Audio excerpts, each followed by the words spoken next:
नमस्कार दोस्तों, मैं राहुल एक बार फिर से आप सभी का हार्दिक अभिनंदन करता हूं। दोस्तों, आज मैं आपको बताऊंगा कैसे हुई थी मृत्यु की उत्पत्ति। जानिए मृत्यु के जन्म की रोचक कथा। पर इससे पहले दोस्तों, अगर अभी तक आपने हमारा चैनल सब्सक्राइब नहीं किया है तो पहले कर लीजिए। दोस्तों आइए जानते हैं इस रोचक तथ्य के बारे में। दोस्तों, यह एक अटल सत्य है कि किसी भी प्राणी के भूत, भविष्य और वर्तमान में कुछ भी निश्चित हो या ना हो, परंतु प्राणी की मृत्यु अवश्य निश्चित है। यानी जो भी प्राणी इस जगत में उत्पन्न हुआ है उसे मृत्यु को अवश्य ही प्राप्त होना होता है। यह मृत्यु क्या है और प्राणियों को यह मृत्यु क्यों प्राप्त होती है और कैसे इस मृत्यु की उत्पत्ति हुई, चलिए दोस्तों जानते हैं इस रोचक घटनाक्रम के बारे में।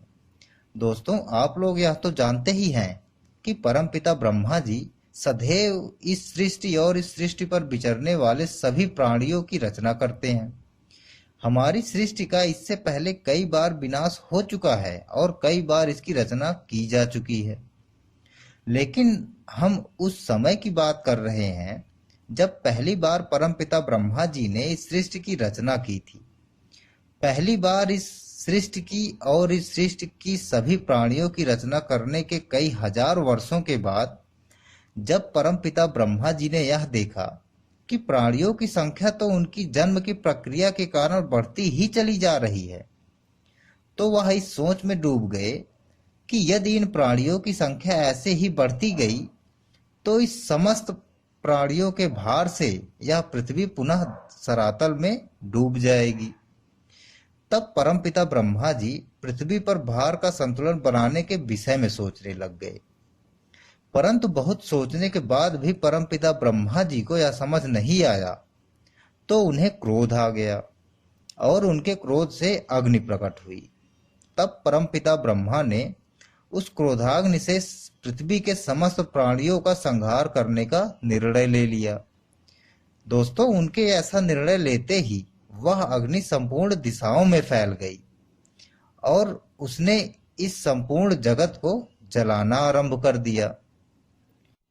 दोस्तों, सारे संसार को अग्नि में भस्म होता देख सभी देवता चिंतित हो उठे।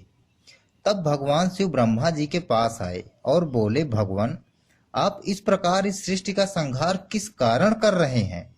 तो ब्रह्मा जी ने उनसे कहा कि देवी पृथ्वी जगत के भार से पीड़ित हो रही है और उनकी इस पीड़ा ने प्राणियों का विनाश करने के लिए मुझे प्रेरित किया है। दोस्तों, तब भगवान शिव ब्रह्मा जी से प्रार्थना की कि भगवान, आपके इस क्रोधाग्नि से प्राणियों के साथ साथ पेड़ पौधे, पर्वत, नदियां आदि सभी कुछ भस्म हुआ जा रहा है, इसलिए आप इस क्रोधाग्नि को रोकिए और प्राणियों के विनाश का कोई दूसरा उपाय सोचिए। दोस्तों, भगवान शिव की इस प्रार्थना से परमपिता ब्रह्मा जी ने अपनी उस क्रोधाग्नि को पुनः अपने शरीर में समेट लिया। दोस्तों, अग्नि को अपने शरीर में वापस समेटते समय परमपिता ब्रह्मा की इंद्रियों से काले, लाल और पीले रंगों की एक स्त्री उत्पन्न हुई। ब्रह्मा जी ने उस स्त्री को मृत्यु कह के पुकारा और उससे कहा कि मैंने तीनों लोकों का संहार करने की इच्छा से जो क्रोध किया था, मेरे उस क्रोधाग्नि से तुम्हारी उत्पत्ति हुई है, अतः तुम मेरी आज्ञा से जगत के प्राणियों का विनाश करो। दोस्तों, परमपिता ब्रह्मा जी की यह बात सुनकर मृत्यु बहुत दुखी हुई और यह कहते हुए रोने लगी कि मैं पाप और अधर्म से डरती हूँ और फिर एक स्त्री होकर यह अहितकारक और कठोर कार्य कैसे कर सकती हूँ। दोस्तों, रोती हुई मृत्यु की आंखों से जो आंसू टपक पड़े, उन्हें परमपिता ब्रह्मा जी ने अपने हथेली में ले लिया और मृत्यु को समझाते हुए बोले कि हे मृत्यु, तुम मेरी आज्ञा का पालन करो, इससे तुम्हें कोई पाप नहीं लगेगा।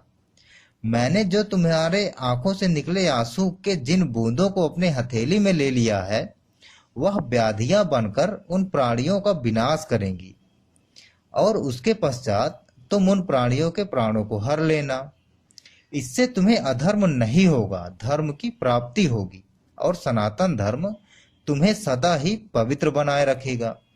दोस्तों, परमपिता ब्रह्मा जी की यह बात सुनकर मृत्यु ने उनका यह आदेश स्वीकार कर लिया और तभी से इस जगत के सभी प्राणी मृत्यु को प्राप्त होने लग गए।